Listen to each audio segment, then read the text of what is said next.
season. Whether you are joining us here at Ohio Stadium or perhaps virtually at one of our watch parties in Cleveland or Cincinnati, or even from your home via Facebook live stream, thank you for joining us. Today, we gather here to discuss a topic that is crucial to the well-being of our community, the future of Social Security. It is my distinct honor to introduce the new State Director for AARP Ohio, Jenny Carlson.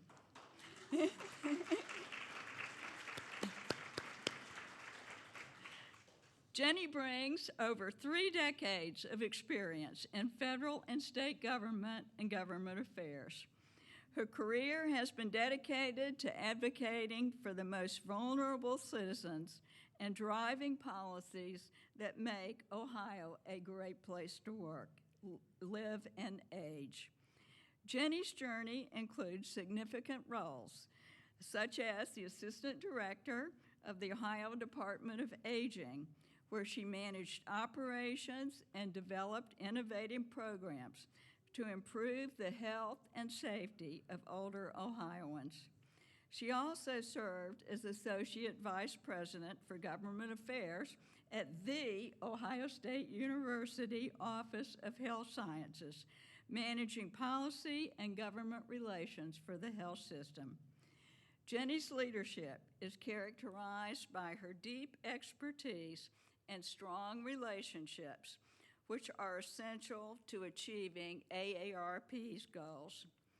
Her commitment to caregiving, housing, and health security, financial resilience, and personal fulfillment for older Ohioans is unwavering. As a family caregiver herself, Jenny's dedication to AARP's mission is both professional and personal. As the AARP State Director, Jenny leads the advocacy, communications, and community outreach efforts that serve all Ohioans age 50 and older, including 1.5 million AARP members and their families. She leads a dedicated team of staff and volunteers, like myself, committed to improve the lives of older Ohioans. Please join me in giving a warm welcome to Jenny Carlson.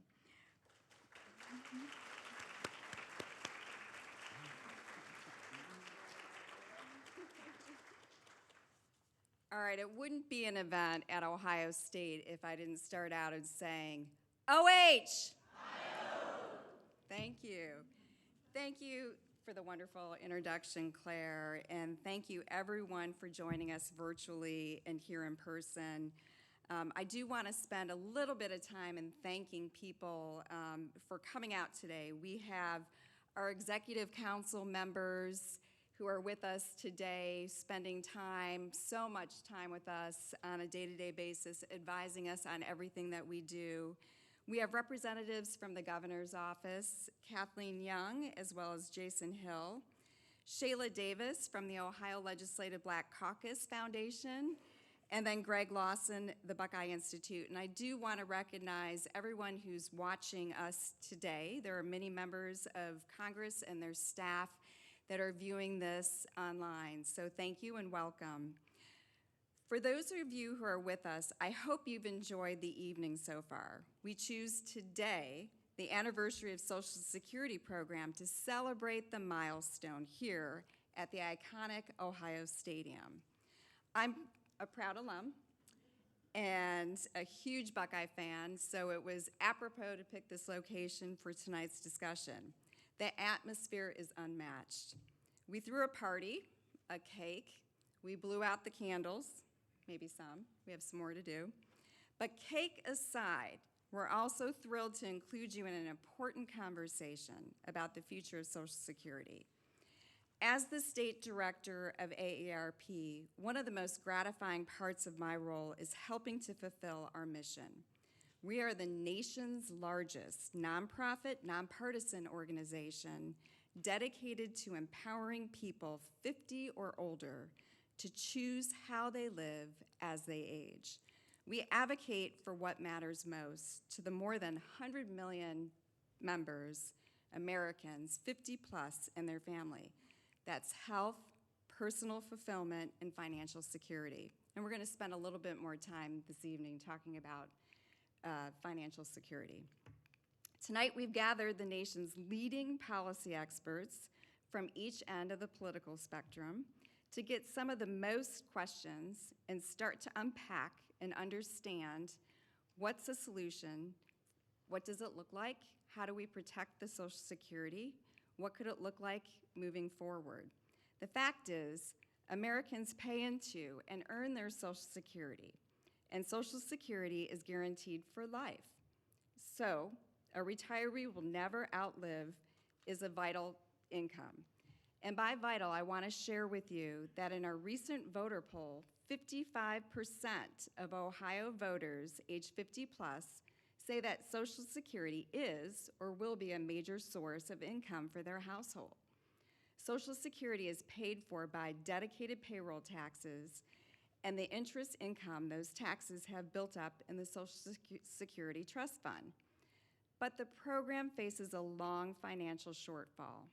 If Congress fails to act, the money from the incoming payroll taxes would only be enough to support 83% of the benefits.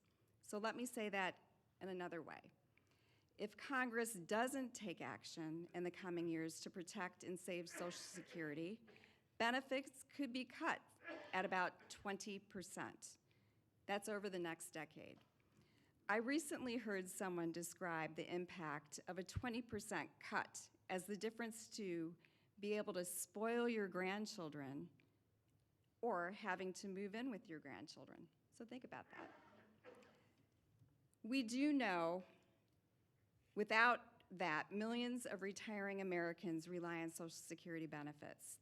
They have worked a lifetime, paid into the program, and expect it to be there when they retire. In fact, our 2024 voter poll found that 80% of older Ohio voters think that protecting Social Security is extremely important or very important as an issue when deciding their vote in November. We think that's worthy for consideration, especially in a critical election year like this year. So there is a fun fact.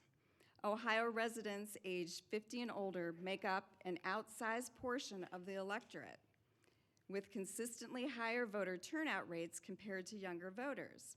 In both the 2020 election and the 2022 midterm election, our Ohio voters made up 56% and 65% respectively.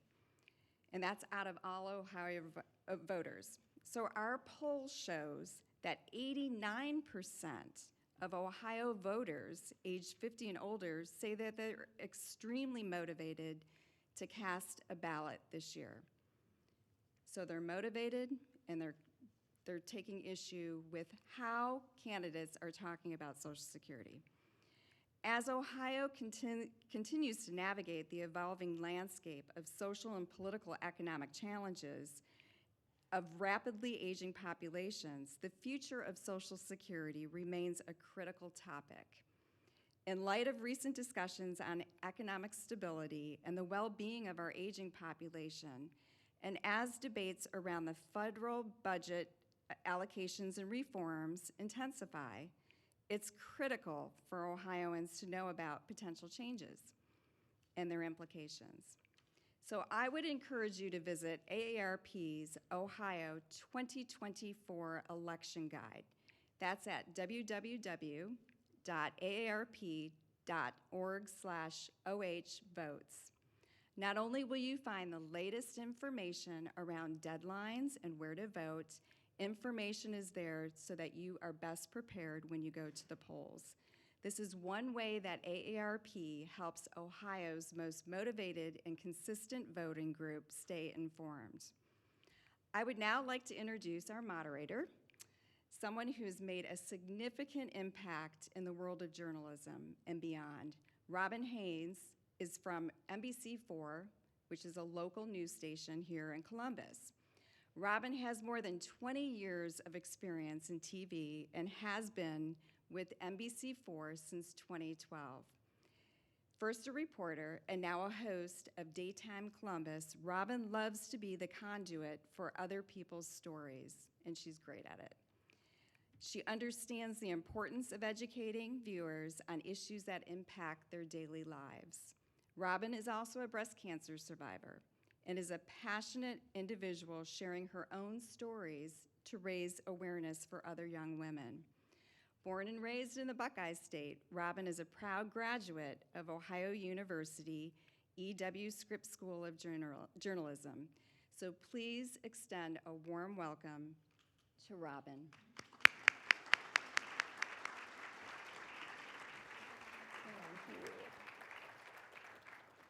I had to wear the Bobcat green. I'm sorry, but there's a lot of red in this room, okay? You got to break it up. So thank you to Jenny, of course. I'm thrilled to be here to moderate really this critical conversation.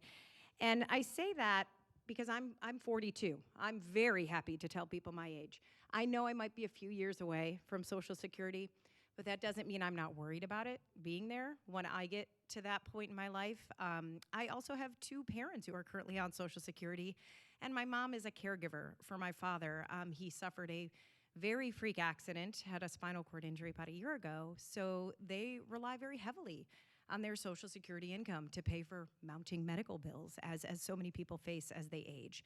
So we know this is a vital program. We know it needs all the attention that it can get. And as Jenny has outlined, Ohio really is at a pivotal moment, right? There are recent reports that highlight the state's aging population and the reliance on Social Security, of course, for a majority of their income in retirement. So I want to share with you some key facts, and these deal with Ohio, right? Because that's what we here in this room care about. More than 1 in 5 Ohio residents, which is 2.4 million people, receive Social Security benefits. Now, of those, the largest group is retired workers, right? People who have earned this, who have paid into this for decades. That's 71% of those who get these benefits. The rest receive spouse or survivor benefits or maybe disability benefits. But this is something, too, that has pulled Ohioans out of poverty. And sometimes we forget about that fact. In fact, just from 2020 to 2022, in a 2-year span, 42% of the state's residents in this age group were lifted out of poverty. They would otherwise be below that line if they were not receiving Social Security benefits. That number falls to 9.3, okay, when Social Security is included. So that's a big gap. Nationally, the program lifted 16.5 million people, 65 and over, out of poverty. It was at 38%. That brings it down to just 10%. Annual Social Security benefits to Ohioans pump more than $44 billion into our state's economy. It's a big number. $33 billion paid annually to those receiving retirement benefits and their eligible family members. $6 billion then through the survivors, almost that much then through the disability program. We know that when somebody gets their retirement benefits, they're also going to be buying goods, supporting local businesses, right? Doing all these amazing things to help uplift our community with those dollars. So we need to make sure it is there. It is there for everyone for decades to come. And of course, the result to all of that is more jobs, more income, more business, a better place to live, right? So we have a lot to consider tonight, so I am very happy. We have two incredible, distinguished policy experts that we are going to chat with tonight. So I'm going to introduce them before they come up and start our conversation. First, we have Romina Boccia. Romina is a leading fiscal economist, and she's the Director of Budget and Entitlement Policy at the Cato Institute, which is in Washington, D.C. She's advised presidents, members of Congress on Social Security policy for more than a decade. She has testified before the Social Security Board of Advisors, and back in 2016, AARP held a Social Security Solutions Tour, and Romina was a part of that, a featured expert, and she writes weekly on Substack at the Debt Dispatch, is also the author of a forthcoming book, so write this down so you can get this, Social Security, A Global Perspective. Romina is also an elected member of the National Academy of Social Insurance. So, Romina, we are happy to have you.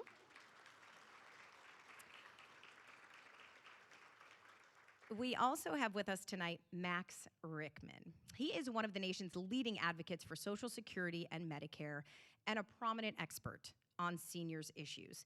He's served as president and CEO of the National Committee to Preserve Social Security and Medicare since 2011. Max is a former staff director of the Senate Special Committee on Aging, a 16-year veteran of Capitol Hill, which deserves an award in itself, we all know. Max has testified before House and Senate committees, provided expert commentary on CNN, C-SPAN, Fox, MSNBC, CBS, and NPR, among others. And his writings on senior issues have been published in Newsweek, The Washington Post, The Hill, CNN.com, among others there as well. So we know that Max knows a lot about what we're going to talk about tonight. In fact, just last year, Max appeared at a series of town halls around the country that was in part co-presented by AARP to educate the public about the importance of Social Security. So I want to welcome them both. We are honored to have your voices come on up, speaking with us tonight. I do want to mention to everybody, you probably saw a note card on your chair when you sat down. If at this point or any point throughout the discussion you think of a question that you would like to ask, feel free to write it on that card. We'll collect them. If you raise your hand, a volunteer can come and grab it from you, or after I'm done asking a few questions, we can kind of pause and take those. Because we want you to have your questions answered as well. We try, though, to make them more broad, focused on policy changes, right? Nothing very, very specific that they can't answer.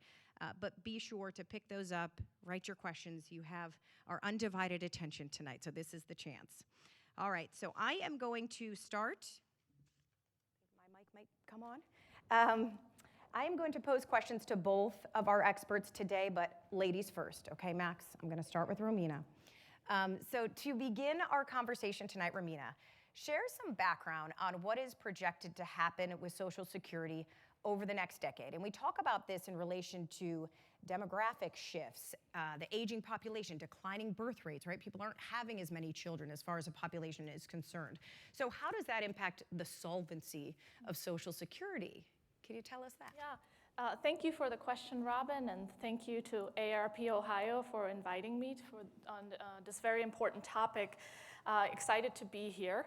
So over the next decade, but really over the next 9 years, because we're talking 2033, when the so-called trust fund is supposed to be depleted, over this time period, Social Security will face increasing financial pressures, as you mentioned, due to demographic shifts, which is primarily the aging of the population, declining birth rates, which affects the number of workers who are paying payroll taxes, and also, this is often overlooked, rising benefit generosity. Benefits have actually become more generous over time for new beneficiaries.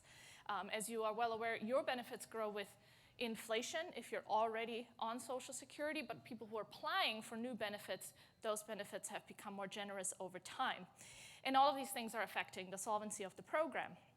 One thing that is often overlooked too is that Social Security is a pay-as-you-go program. Another way to talk about this is it's a tax and transfer program. Today's workers, those of us who are still paying payroll taxes, actually fund today's retirees. This aspect of the program is often misunderstood. Now, it is true that Social Security at one point, between 1983 and 2009, collected about $3 trillion in additional taxes than was necessary to pay benefits over that time period. However, we also know that Congress didn't in fact set that money aside for future retirees. There's no saving happening in the program. There's no investments. There's only IOUs that the Treasury owes to Social Security. And what researchers have looked at is, what happened to that money. And they found that the government, US government, spent it through lower taxes and higher spending on other programs. And so right now, today, payroll taxes are no longer enough to pay current benefits. We've been running these so-called cash flow deficits, where Social Security actually adds to our national debt, since 2010.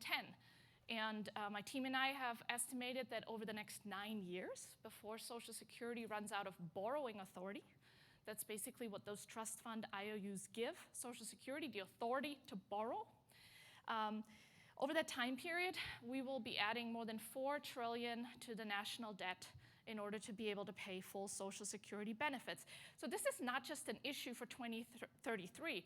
This is an issue today because we're already running deficits in the hundreds of billions of dollars in addition to what workers are paying in payroll taxes. And then we're also facing a demographic double whammy. The baby boomer generation is retiring in large numbers, and they're living longer, God bless them, thanks to advances in healthcare and improving living standards. But that also means we're seeing a substantial increase in the number of Social Security beneficiaries from about 15% of our population to growing to 22% of our population. So this the number of beneficiaries is growing in absolute size as well. And then we're experiencing lower birth rates. Americans have decided they don't like to have as many children, or they can't afford them anymore. And immigration is helping some to help that gap, but not enough. And to put this into perspective, back in 1960s, there were about 5 workers for every Social Security beneficiary. Now we're down to below 3 workers, and we're heading to 2 workers having to shoulder the burden of every Social Security beneficiary over the next few decades. And so, as was mentioned earlier, the trustees are warning that payroll taxes will only be sufficient to cover about 80 cents on the dollar. And by 2033, Social Security won't be allowed to borrow anymore to cover that shortfall. And then there could be a 20% benefit cut. Obviously, that's something we all want to avoid because that would be an indiscriminate benefit cut, and most likely Congress would not allow that to happen. Now, what they most likely would do is just borrow more money. That's what they know to do best. But there might come a time where investors decide that we're no longer a good credit risk, and so we need to keep that in mind too. We should be fiscally responsible. And with that in mind, there are a number of reforms that we can consider, including adjusting the retirement age. But that only works if we have a robust disability program because not everyone can work longer. Or modifying the benefit formula. There's actually only a very loose tie between what people paid in taxes and what they receive in benefits. So there's tweaks we can make there as well. Or rethinking how we finance the program, given that it relies on current workers and the number of workers is shrinking compared to the number of beneficiaries. Maybe we need to come up with a different way of financing this program that looks less like a, pardon me, Ponzi scheme. I think important, and I'll wrap up here, is that we must tackle Social Security sustainability in a way that preserves benefits for those who truly need them, but also protects the next generation from going bankrupt. And also, we want to make sure to keep the American dream alive for the next generation. Because, for example, if we raise the payroll tax to cover the shortfall, we would have to raise the median wage workers, who makes about $60,000 a year, would have to raise their payroll taxes to over $10,000 a year. A person making $60,000 would have to pay over $10,000 a year in payroll taxes. It would be an additional $3,000 to what they already pay, because they actually already face a fairly high payroll tax burden. That's really sizable. Many American families probably couldn't afford this. So keeping that in mind, we need to consider this issue with both a sense of urgency, but also empathy. The numbers seem very daunting and scary. We're also talking about real people impacted by what's happening to this program, whether they're on the working and paying taxes towards the program or on the receiving end of the program. We're talking about our parents, grandparents, children, ourselves. And so it's important that we have a very thoughtful and open-minded conversation that's informed by the facts, and that also considers the social contract that we would make today, not the social contract we made 89 years ago when we had very different demographic and economic realities than we had today. I think we should have a conversation about what is fair in terms of the benefits that current retirees should receive, who should receive how much based on how many years they have worked and what other resources they might have available to them, and also what's fair to younger workers. What can we ask them to pay in order to preserve Social Security benefits for those who need it most? And importantly, let's not undermine economic opportunity for the next generation while we try to solve this problem. Thank you. Thank you, Romina. Thank you. All right, now Max, I would like you to weigh in on the Ponzi scheme that is Social Security that we have just discussed. Tell us about your thoughts, right? Some background on what's going to happen in the next decade. Yeah. So how many of you are on Social Security? Okay, most people. How many of you think it's a Ponzi scheme? One.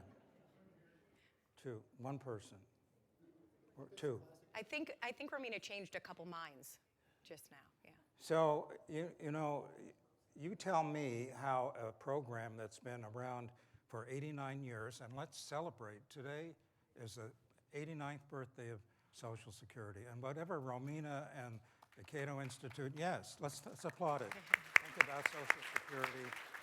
There isn't another federal program that has been around for 89 years, lifted all those people out of poverty that you talked about, that your state director talked about, paid everybody, all those tens of millions of people, all those years, 89 years, starting with Ida Mae Fuller, who got the first check of Social Security and lived to be 100 years old.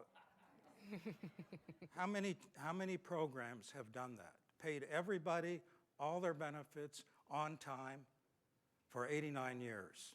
That is not the way a Ponzi scheme works. That is not a Ponzi scheme. And I've been on a lot of programs with Romina. Romina is a very nice person and a very smart person and very wrong when it comes to Social Security. Starting with calling it an entitlement. It's not an entitlement. I know her title at Cato is Director of Entitlement Policy. It's part of your title.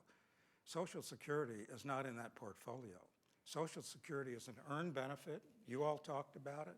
It is an earned benefit paid for with each paycheck. And when I hear Romina talk about we have a problem, I wrote it down because I was so shocked. Rising benefit generosity. Anybody feel their benefits are too generous? Anybody feel that over the last, I think, 12 years, we got a great COLA last year, 2 years ago. Because of the high inflation, the COLA was 6-7%. 8%. In 3 of the last 12 years, the COLA was 0. 0. Were you happy about that? No. And the reason it was 0 is that formula that is used to determine what the COLA is flawed. It measures inflation from the third quarter of one year to the third quarter of the next year based on how inflation is affecting a wage earner. That's an entirely different proposition than how inflation is affecting an older person. The COLA should measure inflation based on the kinds of things that a Social Security beneficiary, an older person, buys, and those goods and services, like health care, which way outstrips general inflation. And so the formula is flawed. There isn't a single person, I bet, maybe this gentleman here, who thinks it's a Ponzi scheme, who would say that Social Security benefits have a problem because of rising generosity. Most people would laugh at that. It is laughable. And, there are so many statistics to go through. Yes, people are living longer. Not everybody's living longer. I'm 77, so I'm very happy people are living longer. But, if you look at lifespan is very tied to class, to race. It's not everybody that's living longer. And just because you're living longer doesn't mean there's a job for you, or you can work longer. Romina and I can probably do this for a long time, and you too, Robyn. Yeah, I hope. But, if you're working in a factory, if you're a nurse standing all day, if you're working in physically demanding jobs, you can't work till you're 68, 69, 70. That is an absurd way to deal with what is admittedly, and I will talk about it, challenges to Social Security. And before I do that, I know I'll be quick here, but there are so many misunderstandings about Social Security. And despite all of that, 80–90% of people in this country, Democrats, Republicans, Independents, support Social Security, support expanding it, improving benefits, despite all these myths, like it's a Ponzi scheme, which it is not. I know Romina said it kind of casually, all of these IOUs. These are not IOUs that the Social Security program has. When people pay in, workers, every paycheck pay into Social Security, and their employer pays in. When that money exceeds what is needed to pay benefits, it goes into the trust fund. These are not funds that are backed by IOUs. This excess money, it's about what, $2.7, $2.8 trillion, is invested in government bonds. These are not IOUs with Romina's name or my name or Robyn's name. They're government bonds, and they have the same value and full faith and credit as the U.S. as any government bonds, as the U.S. government has its faith and credit in its existence. So to say that these are IOUs or to talk about Ponzi schemes, that does not add anything to the discussion about the future of Social Security. I think it diminishes the discussion. So one last thing about how this works, and it is a little complicated. During COVID, we had all this unemployment. Less money was being paid in to the program than was needed to pay everybody full Social Security benefits. But during COVID, everybody got their benefits, even though not enough money came in payroll taxes to pay everybody's benefits. Why? Because these government bonds were there, they were cashed in, they earned interest, and actually the size of the trust fund grew during that time because of the interest put on these IOUs. They're not IOUs, they're government bonds. So, I hope as we go on through this evening, we can dispel some of these myths. It does not help to perpetuate falsehoods and myths about the Social Security program. There's no money there, a bunch of worthless IOUs.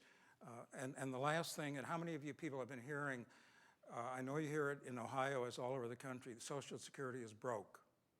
You hear that? Bankrupt. It's not true. The only way Social Security can be bankrupt and broke is if we have 100% unemployment and there's no money going into the program. There will be a shortfall, as Romina accurately pointed out, in about 10 years, when not enough money will be coming in.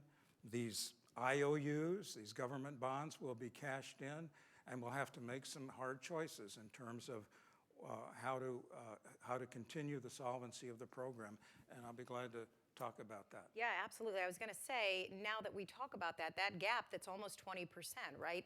Solvency means being paid your full benefits on time, and that's what we're striving to do. So Max, I want to point to you for this question because we know that it's going to be tough. We know there will need to be trade-offs, right, to fill that gap. So what do you see as the most likely changes? What do you think needs to pass and happen to secure that solvency? Well, what I think has to happen is we've already had trade-offs. We've already raised the retirement age. It's already gone up from 65 to 67, and I talked about, I don't think we should look at that again. I don't think the focus should be on the benefits of Social Security. They're not generous, they're modest. People are barely getting by on their Social Security, and to start reducing benefits, I think is wrong.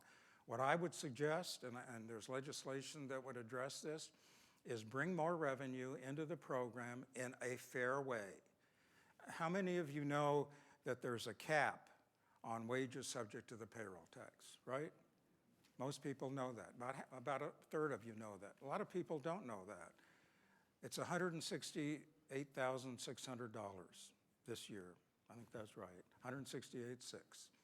After that, no more payroll tax. Why? Why does it stop there? What I would like you to understand is that in 1983, the last time Congress made some major reforms of Social Security, about 90% of wages were covered by the FICA tax, the payroll tax. Because of the inequality in wages that we've experienced in the last 35, 40 years, it's about 80%. Because people at the top are making so much more money, they're not paying into Social Security. And you have less money going into the program. And I think that's, yes, lower birth rates, slightly higher living levels of living longer. And it isn't 16 years.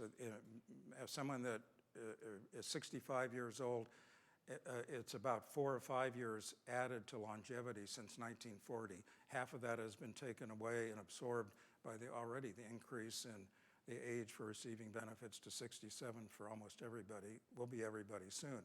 So less money is being taken in because fewer people at the top are covered by Social Security payroll tax. So I don't see anything wrong with having an adjustment in the payroll tax. Our organization advocates for eliminating the payroll tax the cap, so that people continue paying. Politically, that's probably not going to happen. It's not realistic, but there's legislation that we support that would keep the cap at what it is.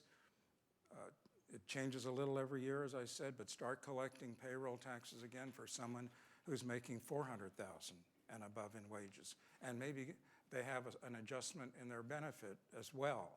You still bring in more money, address the solvency. What about other ways that people are being paid besides wages? A lot of people these days get their income in ways other than wages. What about looking at bringing some revenue in through those revenue streams? So trade-offs, I think we've been there.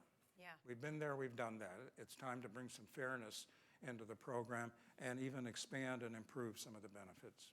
Okay.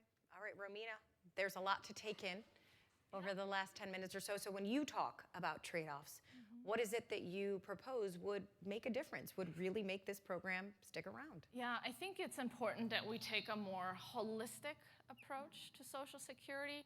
All that we've done so far is very minor tweaks. Max alluded to some of them when the last time Congress made reforms in 1983, which was 40 years ago. A lot has changed in 40 years. And what do I mean by a more holistic look? Well, Social Security is supposed to be a social insurance program. What should be the goals of that social insurance program? And then if we can settle on those, how can we accomplish those? And I think that the most important goal is the promise that Roosevelt made with Social Security, which is to keep people out of poverty in old age.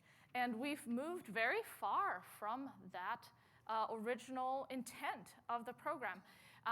Benefits have become extremely generous for the highest income earners. And I think we should reduce benefits for the highest income earners. Few people are aware that a dual earner household where both spouses make the Social Security maximum because they had high incomes throughout their lifetimes, they can collect today more than $117,000 annually from Social Security. I would be curious if anyone in this room gets more than $100,000 from Social Security a month. Like, we're not talking about reducing benefits for people who are relying on those benefits for their livelihood. We're not talking about reducing benefits for people who never made enough money, no matter how hard they worked, in order to save enough to provide for themselves in their retirement. Like people who rely on Social Security, we should make sure that their benefits are safe. They've been promised those benefits, and now they're needing them.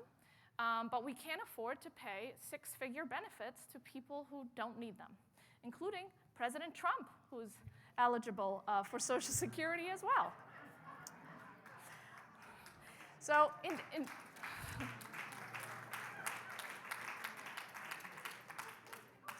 I would like to respond to a particular proposal that Max shared, because we often hear this is a very politically popular proposal.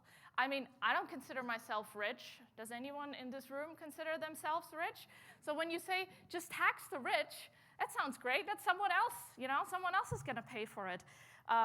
But we need to keep in mind, what are we actually talking about when we make all earned income subject to Social Security taxes? Max alluded to it, but didn't really go that far. The reason why there is a cap on the payroll tax is because there's also a cap on benefits. The more than six-figure benefits I talked about, if we taxed people on all their earned income and credited them with additional benefits, if we want to uphold the current program design, we could be paying $200,000 a year or more to some of the wealthiest Americans. I find that excessive, and that doesn't make a lot of sense, and I don't think that's what the purpose we have in mind when we talk about Social Security. The other point is that if you eliminate the cap, the Social Security Administration has scored that proposal to see what it would get us. It gets us about 5 years of Social Security surpluses, and then we're right back to deficits. So that is not a long-term fix, because we really shouldn't be talking about the trust fund or the 75-year solvency, because we know that Congress doesn't save the money. They spend it right away. Despite the so-called trust fund, we have a $5 trillion debt. We have a $2 trillion annual deficit. And there's a lot of rhetoric about the trust fund, but it doesn't really exist. It's an accounting ledger. If we think of trust fund, don't you think like it's an actual account that has money in it? But when Social Security redeems its IOUs, or government bonds, from the Treasury, Treasury has to go out and sell bonds in the marketplace. Those Social Security bonds, they're not backed by cash. Treasury has to go out and ask investors to buy our debt so we can fund the Social Security benefits that Congress has promised. And so we really can only count for the 5 years that we get from that change if we eliminate the cap on payroll taxes. But there's also another price we will pay if we make that change. We will pay for it with slower economic growth, because a lot of those individuals who would now face the highest marginal tax rate increase in US history. And if we believe that people will just pay higher taxes and not change their behavior, I have bad news for you, especially people on the higher income end and people who run small businesses. They will change their behavior. They will work fewer hours. They will put their money in other places. They will get creative with their accountants to figure out how they can shield more of their money from taxation. They're not just sitting ducks waiting for us to drain them of their hard-earned wages. And so economists who have looked at these questions have found that it would reduce innovation. That means it would reduce the investments those people make, which would reduce job opportunities, reduce economic growth, and also reduce life-improving and life-saving products and services that we all enjoy. So I just want to point out that whether Max wants to talk about trade-offs or not, life is full of trade-offs. There is no free lunch, and eliminating the payroll tax cap is no different than anything else we face here. I think something else that's important is if we wait until 2033, we're going to have many fewer options to gradually change benefits, to gradually adjust how Social Security works. And we will be put between a rock and a hard place. And the most likely outcome is that Congress will just borrow more money. But 10 years from now, our debt is already projected to be well over 120, 130% of our economy, the debt we've borrowed in credit markets. And Penn Wharton, which is a nonpartisan budget entity associated with that university, their budget model tried to score what would happen to the US budget and our debt and our economy under current projections. They think we have about 15, maybe 20 years at most, and then their model breaks. Like, they can't project a major fiscal crisis, but that's basically what they're projecting, is they're saying at the current pace at which we're spending and borrowing money, their model breaks. It can't handle the inputs anymore. So basically, they're looking at a fiscal crisis. So if we spend all of the, we probably will need to tax people more to pay for Social Security and Medicare. Don't forget about Medicare. Medicare has a much larger funding shortfall than Social Security. If we use all of that tax revenue to shore up Social Security without making any benefit changes, including to those people who are receiving, $100,000 or more in benefits, then we're not going to have any money left over for Medicare. Like, life is full of trade-offs, and we need to take those into consideration, and that's why I think we should take a more holistic approach and ask who should get benefits, how much should they receive, and how much can we ask workers to pay for without undermining their economic future. All right, thank you, Romina. So, yes. I'll let Max reply. I want to make a quick announcement because we are collecting the questions. If anybody from the audience has their question, if you want to hold your card up, the volunteers will come around and grab those while Max. So just to be clear, I never said there shouldn't be trade-offs. I said we've already had the trade-offs. We've already done delayed cost of living adjustments back in '83. We've already raised the retirement age. And if you want to set up another a meeting on Medicare, I'll be glad to come back, or we can just stay another hour, because that's a whole other thing that is very important and needs to be discussed. Now, Romina asked you all, this is kind of a phony argument, in my opinion. How many of you, as a couple, are getting $117,000 in Social Security benefits? And nobody raised their hand, right? Because there aren't people like that. I mean, that is really, you'd have to really look hard. You've got all these people, a couple hundred people, not one example of that, because they don't exist. And if they do exist, there are very few like that. And the idea of starting to penalize, if you will, higher income Social Security beneficiaries, and it's called changing the program from an earned benefit means testing. That's what this is about. Let's means test the program so that if you end up doing pretty well after paying into Social Security, you should, and this is, I think, what Cato supports, get less in benefits by the time you get beneficiary. That's means testing. Social Security is not a welfare program. Welfare programs are means tested. And if we want to go down that road, that's going to destroy the Social Security program. All that support that you have around the country, all across the board politically, supporting the program is because it's an earned benefit. It's not a welfare program. You don't have people supporting welfare programs in this country like you do supporting the Social Security program. So it's not that I don't think that there should be trade-offs. As I said, that has already happened.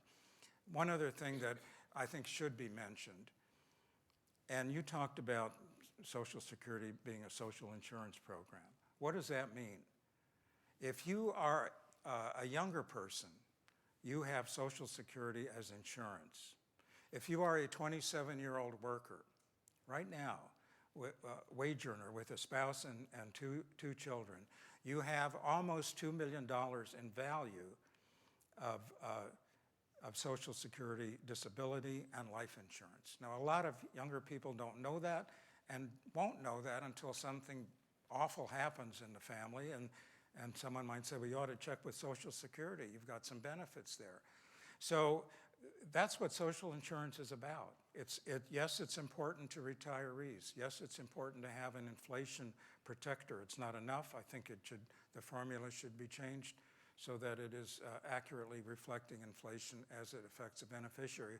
But it's there for younger people. Millions of children get by in life because they have Social Security benefits, because they had a working parent who died young or became disabled.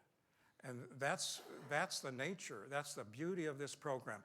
And look, we're supposed to be celebrating. I read Romina's post this morning.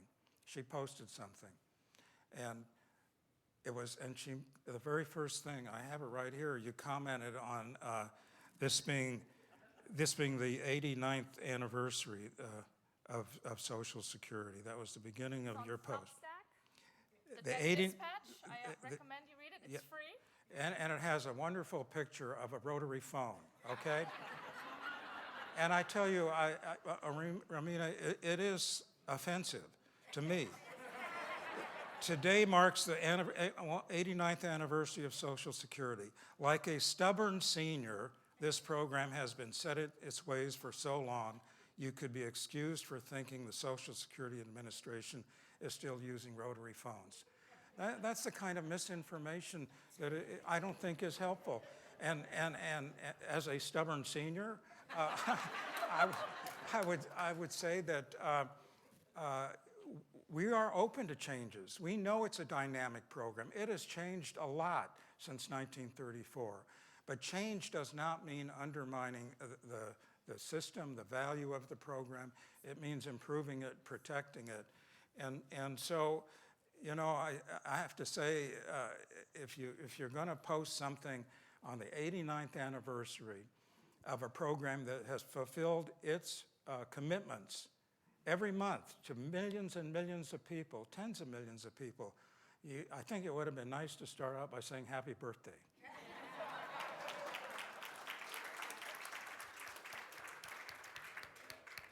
It is living longer than most of us, right? 89 years. So that is a celebration.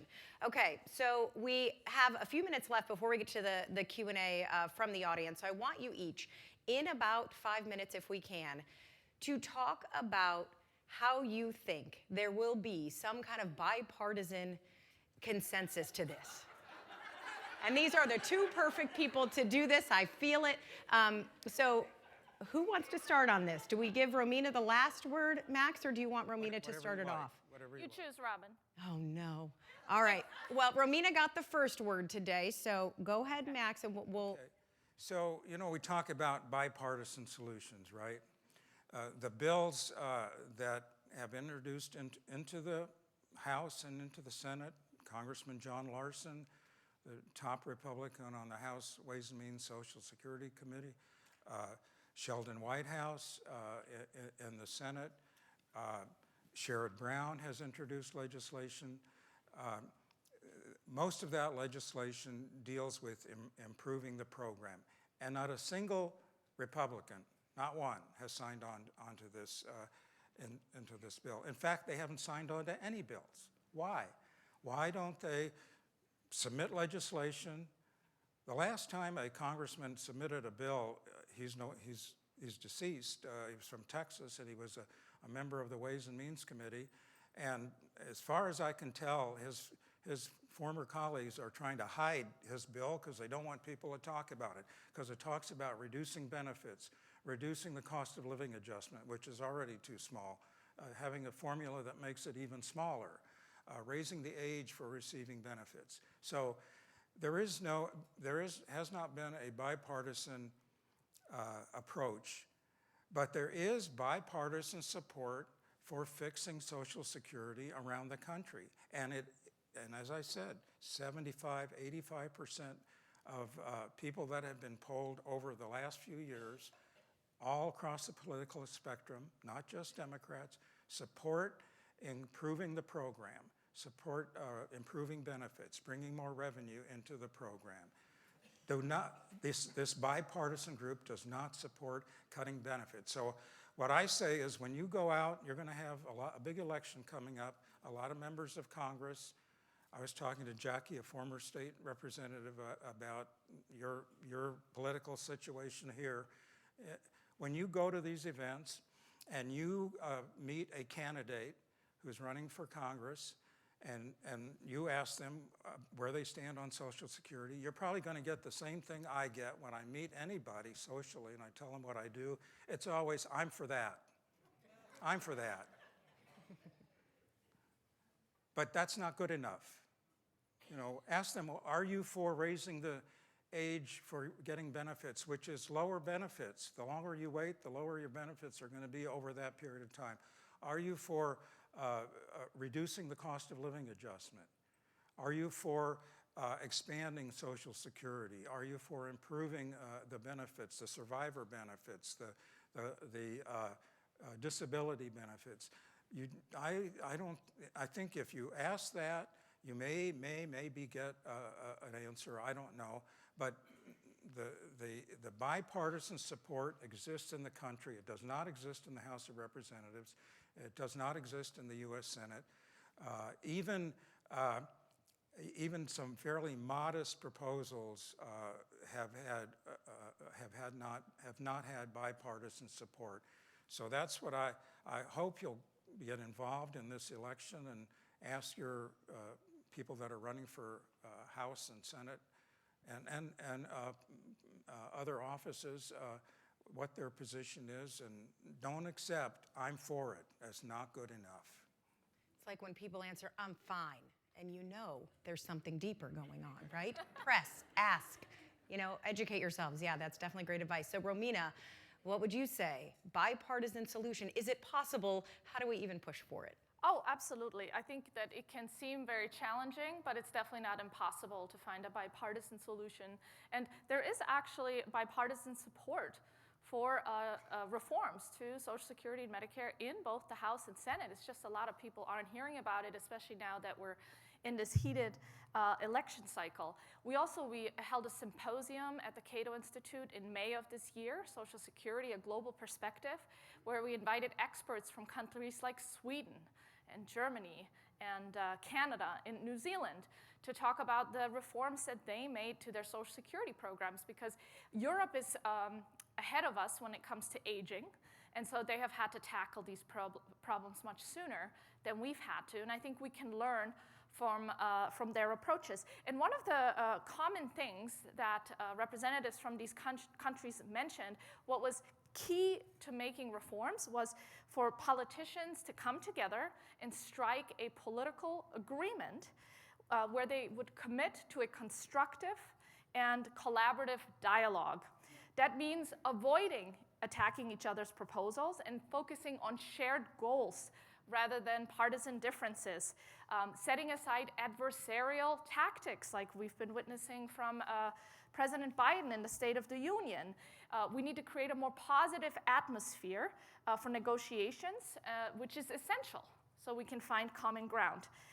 And then this kind of approach where politicians agree to work together instead of running against each other by throwing each other's ideas under the bus, that can then help us to focus on solutions that benefit all Americans, with legislators as partners who together demonstrate goodwill rather than seizing every chance to make their opponent look bad. And I was very encouraged, actually, last fall. There was a lot of momentum in both the House and Senate with the Fiscal Commission Act and the Fiscal Stability Act. They were introduced on a bipartisan basis in both the House and Senate. In January, the House Budget Committee, under the leadership of Jody Arrington, actually passed the Fiscal Commission Act, which is now a mix of the House and Senate approach. So we already have a bill that both chambers can get behind. Unfortunately, an organization called Americans for Tax Reform decided to take the adversarial approach and say that it was just an excuse for Republicans to raise taxes, and so they opposed the Fiscal Commission Act. But the Fiscal Commission Act, all it would have done is put together a bipartisan group of legislators to find solutions to stabilize our debt at no more than the size of our economy, so our debt doesn't grow bigger than our economy, which is one good goal that we could aim for to make sure our debt is sustainable, and that they could look at revenues and that they could look at spending programs. And the other requirement was that any changes to Social Security and Medicare should improve the 75-year long-term solvency. So they also took a long-term perspective. And that bill exists, and it could come up for a vote maybe in November during the lame duck, or maybe during the next Congress and administration. I think it's this kind of approach that we need, where lawmakers come together on a bipartisan basis to find a solution. The other thing I would like to mention is there was also an effort in the Senate. Senator Cassidy, a Republican, and Senator King, a Democrat, have been working for months now together with the Bipartisan Policy Center on a bill. They've been kind of floating some of the proposals in the bill, but they have not introduced the full bill. They were planning to introduce it when President Biden decided to make Social Security and Medicare an election campaign issue, and they withdrew. So it's this kind of, you have lawmakers who want to be bold, who want to be courageous, but they also want to get reelected. So if we're going to solve this, the only way we're going to do this, if we come together on a bipartisan basis and agree to work together instead of attacking each other, because ultimately, we are all in this together. Many of you have children, you might have grandchildren, you're probably hoping that they will have children of their own someday. This is not just about the current generation, but this is about today and also the future. Thank you. Max, go right ahead. It looks like you need... Let me just I clarify. was getting the last word. You were getting the last word. This until he is put his this is finger the up very and this is the stubborn very last senior. word, maybe. Yeah. But this bipartisan commission, yes, there are a couple of Democrats out of 435 members of the House. There are a couple of Democrats who signed on, so it's bipartisan. The Cassidy King that didn't go anywhere. Why didn't it go anywhere? Because a lot of groups, including the National Committee, weighed in, and I think some of the members of that group got cold feet, frankly, and decided not to introduce anything. The commission idea that went through bipartisan through the House, what does it do? It sets up a way to it's really a way to cut Social Security benefits without anybody having their fingerprints on it, right? It's a commission that will have a short time frame, will make recommendations, that will be rushed through.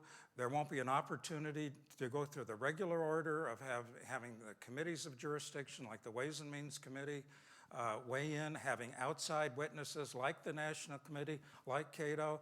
It'll be rushed through, no amendments allowed, we'll pass it quickly, nobody will have their fingerprints on it, and we'll have to suffer politically. So it's not a real thing. It's a way to avoid making some hard choices, and that's the last word from me. I would just say that I heard... I did say Romina could have Yes, the and last word. So.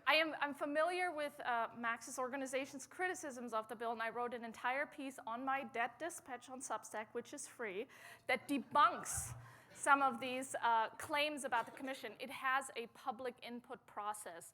It has to perform its work in a transparent manner. And I think it's funny that Max is worried that they might cut benefits, and the Republicans are worried that they might raise taxes. And so that's why I say we need to come together. We all need to chip in.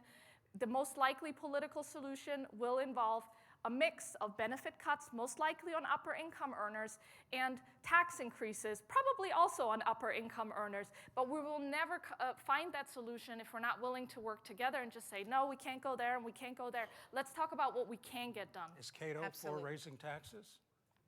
We're going to move on to the audience questions at this time. I have a feeling you guys have trouble settling with having the last word, right? Like this is going to be a whole thing. You have the last word. Okay, I'll have it. I'll have the first word here in the audience Q&A. Okay, this is a question posed virtually saying, will it truly help me to wait until 70 to receive Social Security versus getting it now at full retirement age? Is that something people should consider? Yes, I mean, waiting until 70, it's like an 8% relatively risk-free rate of return. If you believe Social Security will be there for the long term, it's the best solution if you can afford to wait and you don't have any health issues. If you expect to die young, then it's probably not the best thing for you. But if you're healthy and can afford to wait, then yeah, try to find an investment that gets you an 8% rare of return. It's a rare point of agreement here. There we go. I don't even have to pose it to you. Okay. Then I'll give you this one, Max, another virtual question here. What should we ask our elected officials to keep Social Security intact? Now, you did mention this, the questions you should be posing to your elected officials. State them again so people can write them down, carry them in a note card, keep them in your pocket. If you ever run into one right at the coffee shop, what do you ask them? Well, it's like you said, it's not just when you ask someone, how are you, and they say fine, and you don't know really what that means. When you ask your candidates for House or Senate about Social Security, you don't just accept, I'm for it. That doesn't mean anything. Ask them, You need to ask them, are you for cutting benefits? What does that mean? Are you for raising the retirement age, which is a cut in benefits? You know, I've heard a lot of candidates, and I've done a lot of political activities around the country, and just this year and for many years. And the way they frame it when they talk about raising the retirement age is, we're not going to raise the retirement age. It won't affect you, anybody in this room. It's going to affect younger workers that are 35 or 40 years old. So that is the kind of the escape valve to that issue. But you have to think about the younger workers. They're going to need Social Security. They're going to need it even more because we're seeing declining defined benefit pensions. People are relying more and more on the Social Security program. So to put that on younger people and to think that they won't even think about it because they've already been brainwashed by Cato into thinking if you think the program isn't going to be there, it's bankrupt, it's not going to be there anyway. And some politician says, well, you're going to have to wait longer. What do you care? You've already decided it's not going to be there anyway, so it's not going to be an important factor in you deciding how to vote. So again, ask all the questions, try to get the answers. Politicians are pretty good at avoiding a direct answer, but I think you have to try. You have to try. Okay, Romina, we'll move on to you for the next one. Somebody in the audience is asking, why are earned Social Security benefits cut by half if the retiree also worked as a public employee? How can this be corrected? And we're seeing a lot of people nod to this, as this is an issue a lot of people face. Yeah, this is one of the most confusing aspects of the Social Security program, and we should just get rid of that. Because the way it right now works is like people think that it acts like a tax, that their benefits are cut in half, but they actually get credit. So they get higher benefits down the road, but people don't realize that. So it's just stupid. It doesn't save us any money, and it just confuses people and discourages them from working. So I think we should just get rid of that. It's called the retirement earnings test. We should get rid of that. Okay. Well, Do you agree, Matt? Well, I'm not sure that was what the question was. Read the question again. Why are earned benefits cut by half if retiree also worked as a public employee? Right. Well, this is, the way I understand it, it's not about the earnings test. We already got rid of the earnings test about over 20 years ago, and that was a relic of the Depression era when the government wanted people to get out of the workforce because we had such high unemployment, and there was a penalty if you continue to work while you were getting your Social Security, you lost some of your benefit for every dollar you made. But I think this question is about the WEP-GPO. The WEP and the GPO, which penalizes people who worked in state government, nurses, and it's not all states, but quite a few states and have pensions that because they have those pensions, the GPO and the WEP penalize those individuals and their spouses. And I agree with you, if that's what you're talking about, that we should get rid of it. And there are proposals that do. I hope that's what you're talking about, so we can have two things we agree on. Right? There's still, I did misunderstand it to be the retirement earnings test. For the WEP-GPO, I agree we need to change it, but I think it should be fair. There's a proportional proposal instead of just getting rid of it, because what people don't realize sometimes is that Social Security has a very progressive benefit formula where at lower earnings people get higher benefits, and so that's why that WEP-GPO was adopted in the first place, to make sure that the bigger benefit didn't necessarily accrue to people who had other income that wasn't considered or taxed by Social Security.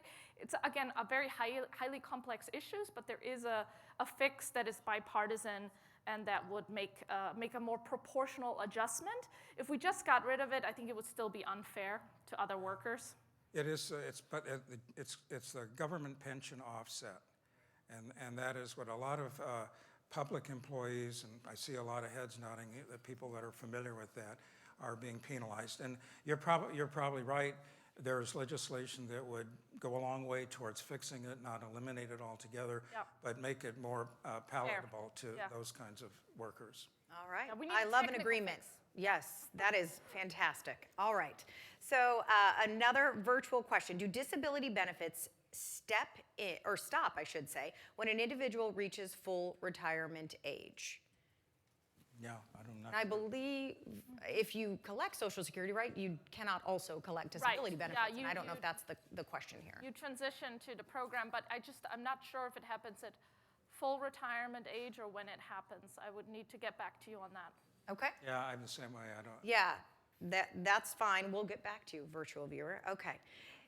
Is there a reason the employee share of the payroll tax cannot be graduated? Is there a reason? Is there a reason? This audience member wants to know. Right. The employee share of The payroll tax. And was this saying Cannot be companies graduated. pay into that as well as the employee, correct? Yes. Into your Social Security I don't know portion what he that's means taxed. by graduated. No, I mean, it's a flat amount.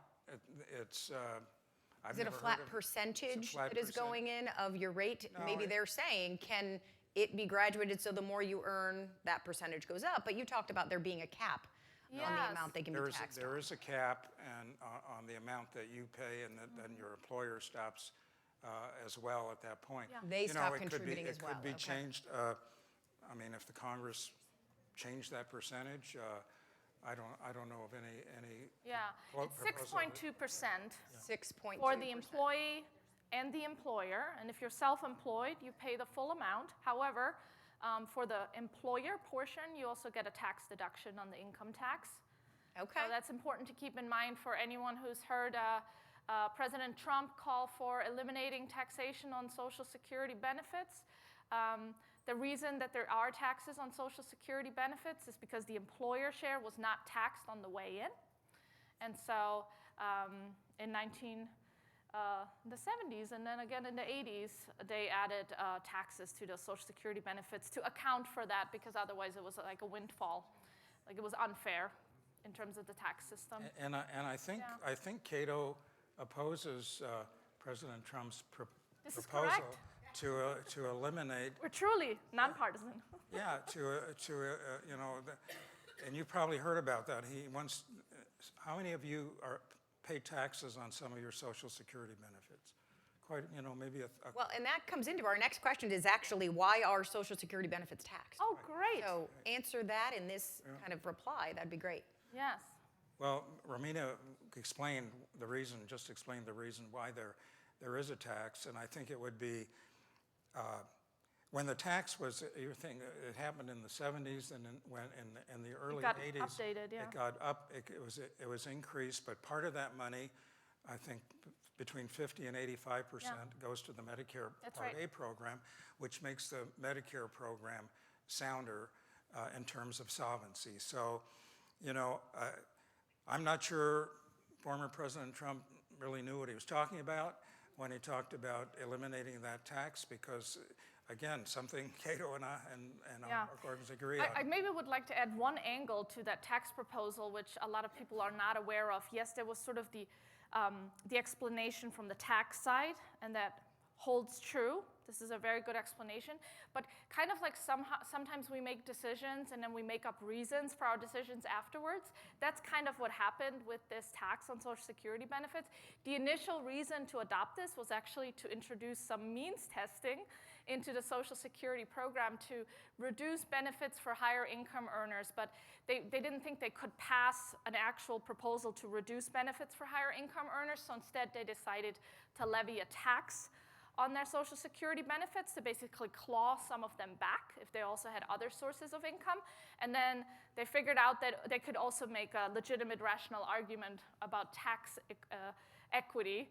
And so that's the story they told. But initially it was really about how do we reduce benefits for higher income earners, and the tax was one way. And if you are concerned about the long-term solvency of Social Security, this proposal shortens that by about a year, because you'd have that money goes back into Social Security. So it would shorten the solvency. It's a bad idea. Yeah, it pays for about 5 cents on the dollar of every benefit right now. Okay. Well, that answers that. I want to pose this one is directly to Romina. You said 2033 was kind of the key date when we would, right, not have solvency in the program. Didn't that get moved to 2035? Why the difference? For Medicare. It was moved for Medicare. For Social Security, it's still 2033. Okay, Yeah. so there you go, clarification. And now, could eliminating the COLA component help with solvency since most pensions provide a flat benefit? So could that be, this is what you get, it is the same amount, there is no cost of living increase? Well, sure. Go ahead, Max, yeah. Sure, you're reducing benefits, you're dealing with adding more years of solvency. But is that the right thing to do? I don't think so. You know, the Social Security benefit is not suffering from generosity, despite what Romina says. It's not suffering from generosity. The COLA, just quickly, the COLA, the cost of living adjustment, back in the mid-'70s, it used to be done by Congress annually, and it was a very political thing. You're going to raise the COLA to get votes. That was not a good idea. So it was a formula that measures inflation from the third quarter, right now, of 1 year, to the third quarter of the following year. And that percentage of inflation is used to announce the COLA. We're going to have an announcement of the COLA probably in about a month. I think it's going to be about 2.6%, pretty low. Yes, if you got rid of the COLA, you'd fall, your check, you'd fall even further behind because of inflation. And even as it is, the COLA is inadequate. I think Cato supports a change in the COLA that would measure it in a way that would reduce the COLA even further, and we oppose that. I think there's something called the CPIE, Consumer Price Index Elderly. And it's a way to measure inflation as it affects the kinds of goods and services that an older person relies on, like health care, puts the appropriate weight on those things that because seniors rely on, after all, the purpose of the COLA is so that your check keeps up with inflation. If the measure, the calculation is wrong, it's not achieving that purpose. So the CPIE, just to tell you this, it's an experiment. It has never been applied.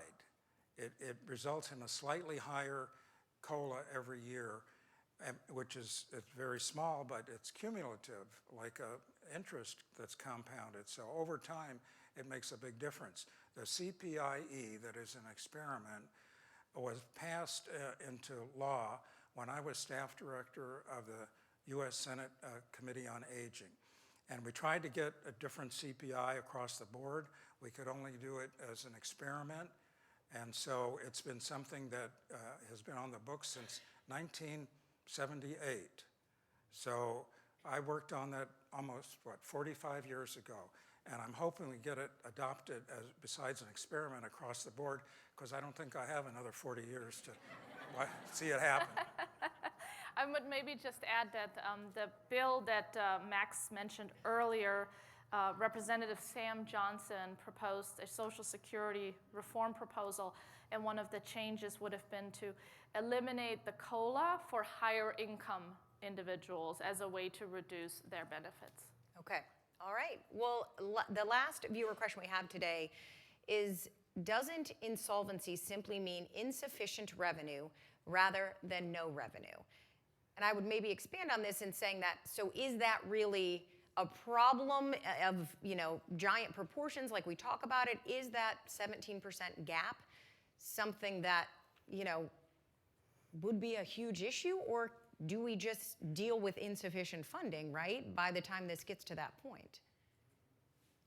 Go ahead, Max. Okay. Well, it's a small, seems like a small percentage, but it's politically, it's a difficult obstacle. But it is important, and I'm glad you, again, reinforced that distinction. That does not mean that there's no funding. It means that there's a shortfall. And there's a big difference in people's minds when they hear the program is bankrupt, it's gone, there's no money there, the government stole the money. There's a big difference between that and hearing there is a shortfall. It's about, if we don't do anything, we wait all the way to 2034 or 2035, it changes a little bit every year, we're gonna have a reduction of 17% in the benefits. That's not acceptable. I don't know a single member of Congress that would want to come back to Ohio, to Columbus, or anywhere and say, yeah, I didn't do my job and your Social Security is going to be cut by 17%. That's not going to happen. But that, in people's minds, it's very important to make the distinction between fixing that shortfall and giving up on the program, because it's going to be bankrupt. It won't exist at all. Okay, and your thoughts, Romina, on that? I think that that discussion is overall misleading, because what's important to keep in mind is that current workers pay for current benefits, and we already have a shortfall. Current workers' taxes cover a little over 90% of benefits right now, and that is declining. And so the rest is already made up by borrowing. So really what the date of 2033 is important for understanding is that it gives Social Security the authority to come to Treasury and say, hey, I got this IOU and I need the money now, and then Treasury goes out and borrows the money to pay Social Security back. But it's within the government. It doesn't create any new money. The money wasn't saved. It's not like a pension program or like a trust, an actual real trust fund that has resources in it that can go insolvent. The question we face is how much more do we want to ask workers to pay, and what can we do on the benefit side so we can achieve a better balance between what retirees receive and what workers need to pay, because we have an imbalance right now. And I think I would rather talk about that imbalance and where we can find an equitable solution between workers and retirees, because that's how the program is truly funded on an annual basis. Even when the Treasury borrows to pay back Social Security, that comes from Americans who pay income taxes and payroll taxes, et cetera, today. So it comes back to current workers, fund current benefits, and everything else is just paper moving around. I can sense the steam coming out of Max's ears with every word. Let me just ask you, how many of you own or have owned or know someone who owns a government bond? Anybody? So if you follow this logic, you are adding to the federal debt by buying a government bond. It is ridiculous. Yes. It is ridiculous. You are buying a bond just like you are paying into Social Security, and that money is dedicated. It's a dedicated revenue stream. And as I explained earlier, when these bonds, they're rolled over regularly, and interest is paid on them. And but where does the money come from, Max? Tell us, where is the money? The point isn't really where the money's coming from. The real point, I think, is Cato wants to convince you, I suppose, that if you have a government bond, you're adding to our federal debt. That is not true. And it's not true to blame Social Security. Social Security, it's illegal for Social Security to add to the federal debt. The only way Social Security can pay its benefits is through the payroll tax. It has no borrowing authority. So it's really a phony argument. I think it's good to stir people up, but I don't think it's very useful. All right, well, I will tell you what is useful. Tickets to the Ohio State Buckeye versus Indiana football game, which we are going to give away now. So we're going to end this portion. Romina, Max, I'm going to give you guys a big round of applause. You have been wonderful. Obviously, we are not solving anything in this room today, but we certainly hope we sparked a conversation. We educated. We brought forth a lot of great ideas to think about. And obviously, we will see, what unfolds. We will see you guys on TV arguing. We loved every minute of it, and wish you all much success in that. So appreciate both of you for sure. I'm going to turn it back over to Jenny now. Thank you. And so thank you, everyone, for participating this evening. I want to give a big shout out to Max, Romina, and Robyn for your lively conversation. And I do want to say, we want to invite you all to become part of this movement. On behalf of AARP Ohio, whether you want to be an e-activist or become a member of our Speakers Bureau. It's important for us to hear from you. I do have a call to action. In order to be able to move all of this forward, we need to personalize our stories. And I know each and every one of you have stories to tell. So I would ask that you take the time to reach out to AARP@aarp.org if you're willing to share your story and work with us as we continue to work on solving issues concerning Social Security. So thank you again for joining us this evening.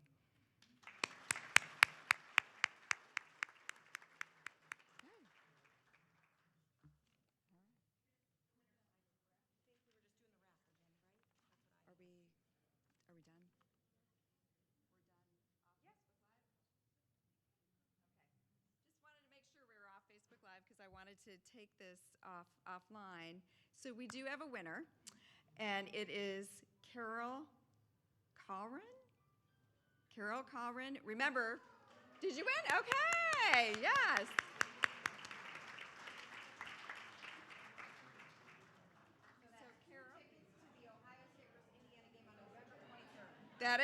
That is. So, Carol,